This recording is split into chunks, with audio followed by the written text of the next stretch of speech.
যাকে তুই কামলা বলছিস সে কিন্তু আসলে কামলা না, সে অনেক টাকার মালিক। তুমি এসব কি বলছো ফুপু? সে সালাম অনেক বড় ঘরের সন্তান। বললেই হলো? দিলু তো বলেছে সালাম ওর আসল ছেলে না। সে যা খুশি হোক, তাতে আমার কিচ্ছু যায় আসে না। ওকে আমি একদমই সহ্য করতে পারি না। পকেট থেকে ওটা কি পড়লো রে? ওই কিছু না তো ম্যাডাম। কিছু না হলে এরকম চোরের মতো লুকাচ্ছিস কেন? কি কর ম্যাডাম, চোরের মতো লুকামু কেন? তোর পকেটে ওটা কি ছিল আমাকে দেখা। দেখো। আশ্চর্য, এটা তো আমি ওকে রাখতে বলেছিলাম, পরে নিতে ভুলে গেছি।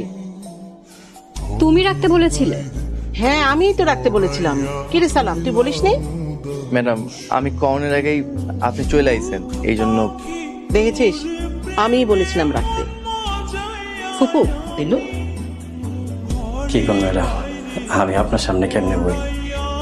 আমি বসতে বলেছি, বসো, কথা আছে তোমার সঙ্গে।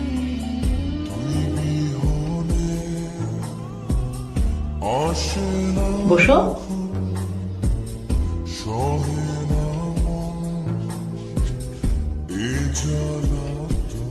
জি ম্যাডাম, সালামের পরিচয়, সালাম আমার পোলা, আমি তার বাপ।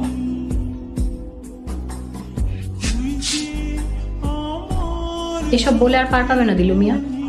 আজকে তোমাকে সত্য কথা বলতেই হবে। আমরা সালামের আসল পরিচয় জানতে চাই। আমার ভালো লাগছে না, কিছুতেই সালামের পরিচয়টা আমি উদ্ধার করতে পারছি না। তুমি কোনো চিন্তা করো না ফুপু, সালামের পরিচয় আমি খুঁজে বের করবই।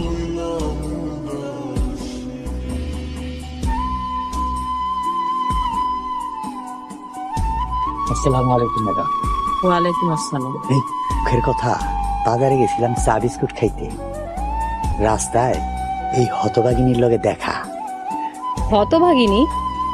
হ, হতভাগিনী তো। মা, বাপ, এমনকি স্বামী, সবাই মরা সাফ হয়ে গেছে।